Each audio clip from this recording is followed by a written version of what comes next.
गुरु बाबा जगेश्वर ब्रह्म बिथांनि मुसुखाखौ दिनै बेखेवदों बे गहपुर आलुपारायाव आरो बिथांनि बेवहायनो बिथाङा थायोमोन। जोङो गोलाव सम जोंनि जे सोमावसारनाय एबा आफादनि गुबुन गुबुन खामानि मावबाय थानाय समाव बिथांनि खाथियाव फैयोमोन आरो बिथांनि बोसोनफोरखौ जोङो खोनासङोमोन आरो बिथांनि जि साननाय हनाय एबा सानथौ सानस्रिफोरखौ जोङो खोनासङोमोन आरो बिथाङा जोंनो गोबां गेबें लामाफोरखौ बिथाङा दिन्थियोमोन। दिनै ब्रह्म धोरोम आफाद हिसाबै एबा ट्रास्ट बयबो खौसेयै बिथांनि मुङाव मोनसे मुसुखा गायसनदों आरो बे मुसुखा गायसननाय जि हाबाफारि बे बेखेवनायाव आंखौबो हांख्रायनाय हिसाबै आं नुजाफैनो हानानै जोबोद गोजोननाय मोन्दों। बिथांनि जिउआ अरायसम सोरगोआव आलो गोजोनै थाथों आरो बिथाङा अरायसम बोर सारस्रिहरबाय थाथों जे बिथांनि साननाय हनायजों समाजखौ दैदेनलांनायाव ब्रह्म समाज आफादजों लोगोसे दुलाराय माहारियानो जाहाथे जोङो आवगायलांनो हायो आरो दिनै जोंहा मोनसे मावनांगौ हाबाया बेनो जे फैबाय थानाय जेनेरेसनखौ जोङो गेबें लामाजों दैदेनलांनांगोन। जौ जुवा एबा उन्दै बैसोआव हाबा जानाय गुबुन गुबुन थासारिफोरा जोंखौ एखमबा जोबोद डिस्टार्ब खालामो एबा जेंना लाबोयो।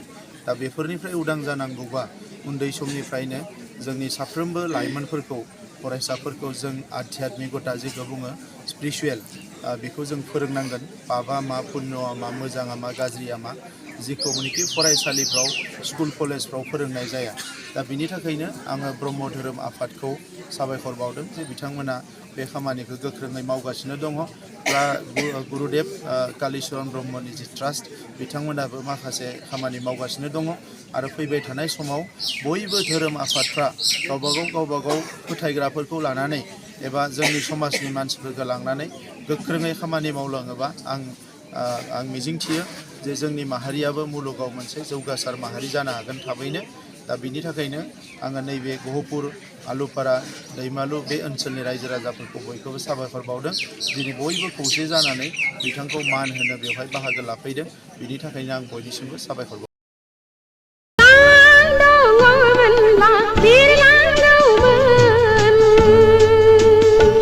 बर'नि गिबिसिन आबुं बर' सावथुन आलायारन सावथुनखौ नायनो हांखुर जानानै थानाय रायजो राजाफोरनि थाखाय गोजोनथाव खौरां। गावबा गावनि आंलाय आंनिसो सानदोंमोन। आलायारन सावथुनखौ अनसायगिरि रायजो राजाफोरनि थाखाय बाङाय बेसेनावनो दिन्थिनो थांखि लादों बड'सा फिल्म प्रडाक्शना।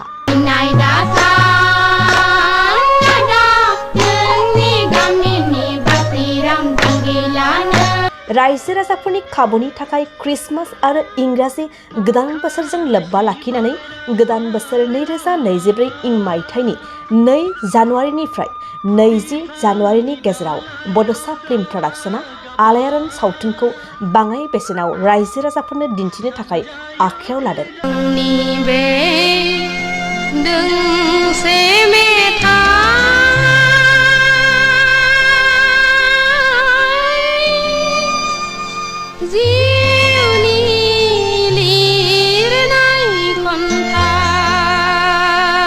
फैगौ 2 जानुवारिनिफ्राय 20 जानुवारिनि गेजेराव सिगाङाव लानाय बेसेननिख्रुइ गोबां खमसिन बेसेनाव आलायारन सावथुनखौ लांनानै रायजो राजाफोरनो दिन्थिनो हागोन। सुदेम बार बारनाय गोजोनग्लायनाय समाव बिरलाङो गोसोआ नोंनि सेराव। क्रिसमास आरो इंराजि गोदान बोसोरजों लोब्बा लाखिनानै आलायारन सावथुनखौ अनसायगिरि रायजो राजाफोरनि थाखाय बाङाय बेसेनावनो दिन्थिनो थांखि लादों बड'सा फिल्म प्रडाक्शना।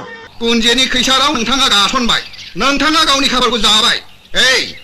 हाखौ लामारनो नाजायोब्ला बाथ्राया गाहाम जानाय नङालै। बेनिखायनो दासिमबो जुदि नोंथांमोनहा आलायारन सावथुनखौ नुवाखैब्ला थाबैनो जगाजग खालामदो आरो बाङाय बेसेनावनो लांनानै आलायारन सावथुनखौ नायनो गोसो जानानै थानाय रायजो राजाफोरनो दिन्थिहैदो।